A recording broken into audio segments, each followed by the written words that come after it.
Febriani. Saya Muhammad Alvin Febrianto. Saya Nani Ariska Apriliani. Selamat belajar bersama. Pada bab membuka gerbang dunia, kita akan belajar mengenai bagian-bagian buku, dan yang kedua, pengertian buku fiksi dan non-fiksi, dan yang ketiga, mengenai tata cara merangkum buku. Kita akan mengenal bagian-bagian buku. Yang pertama, mengenal bagian-bagian buku. Ada sampul buku yang umumnya memiliki bagian-bagian sebagai berikut: judul buku, sampul depan buku, penulis buku, ilustrator buku, punggung buku, sinopsis buku. Nah, di sinopsis buku ini memberikan gambaran tentang isi buku. Bagian ini dapat membantu kalian menemukan apakah sebuah buku sesuai dengan minat kalian. Nah, selain itu juga ada sampul belakang buku, kode batang buku. Yang kedua, ada halaman hak cipta memuat informasi tentang pembuat buku. Yang isinya yang pertama, penulis, yaitu orang yang menulis materi buku. Yang kedua, ada ilustrator, adalah orang yang merancang konsep, gambar, dan membuat ilustrasi buku. Yang ketiga, ada editor, yaitu orang yang memberi masukan kepada konsep, naskah, dan menyunting teks pada buku. Yang keempat, ada desainer, adalah orang yang merancang dan mengerjakan tata letak pada buku. Yang kelima, ada anggota tim lain yang bertanggung jawab terhadap materi buku, misalnya penelaah, penanggung jawab, dan penyedia. Nah, selain itu ada informasi tentang penerbit, alamat isi, dan alamat daring penerbit buku. Dan selain itu, informasi tentang hak cipta buku. Halaman daftar isi memuat daftar judul bab dalam buku. Halaman penutup buku dapat terdiri atas referensi atau daftar rujukan, glosarium atau cetakan, serta biodata pembuat. Kedua, mengenal buku fiksi dan non-fiksi. 1. Pengertian buku fiksi. Buku fiksi adalah buku yang berisi tentang cerita imajinatif, hayalan, atau tidak berdasarkan kenyataan. 2. Tujuan buku fiksi. Tujuan buku fiksi adalah untuk menghibur, menyasar emosi pembaca, dan mengajak mereka seolah-olah masuk ke dalam cerita.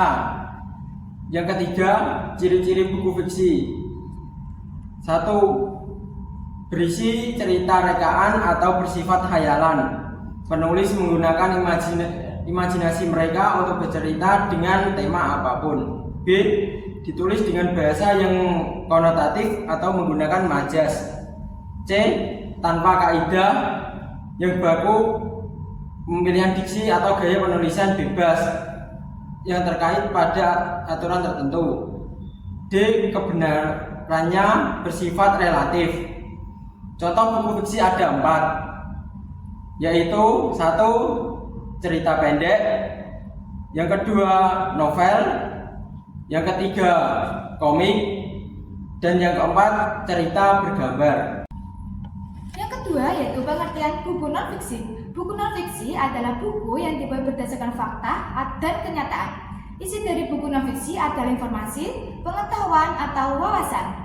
Tujuan buku non-fiksi sendiri yaitu untuk menyajikan temuan baru atau penyempurnaan dari informasi yang sudah ada. Buku non-fiksi ditulis dengan menggunakan bahasa yang formal dan mengandung bahasa denotatif atau bahasa yang memiliki makna sebenarnya. Yang ketiga yaitu ciri-ciri buku non-fiksi. Yang pertama, menggunakan bahasa formal. Yang kedua, sebagian besar menggunakan makna denotasi. Makna denotasi sendiri yaitu makna kata yang sebenarnya. Informasi yang disampaikan penulis disajikan secara lengkap dan lugas. Yang ketiga yaitu ditulis berdasarkan fakta. Yang keempat yaitu tulisan berbentuk tulisan ilmiah populer. Tulisan ilmiah populer adalah tulisan yang menggunakan bahasa yang sesuai dengan pasar dan berdasarkan kajian, daftar pustaka, dan sumber referensi. Yang kelima yaitu temuan yang dituliskan adalah temuan baru atau pengembangan temuan yang sudah ada. Setelah kalian mengetahui bagian-bagian buku, pengertian buku fiksi dan non-fiksi, kemudian kalian temukan buku non-fiksi dan fiksi di perpustakaan sekolahmu. Lalu bandingkan bagian-bagian kedua buku tersebut. Tuliskan temuanmu tentang perbedaan bagian-bagian tersebut pada tabel berikut ini.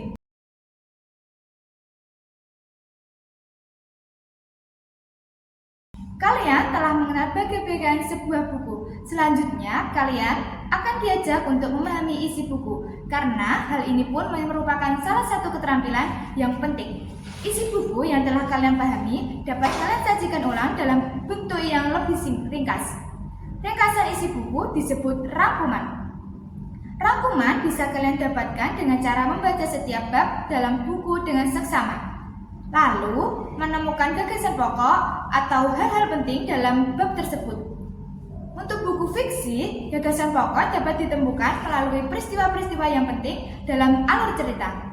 Untuk buku non-fiksi, gagasan pokok dapat kalian temukan dengan cara menentukan ide pokok pada setiap paragraf atau hal-hal penting pada setiap bab. Itulah tadi materi singkat mengenai membuka gerbang dunia. Semoga materi tadi bermanfaat bagi kalian semua untuk belajar bersama-sama. Sekian, terima kasih dari kami.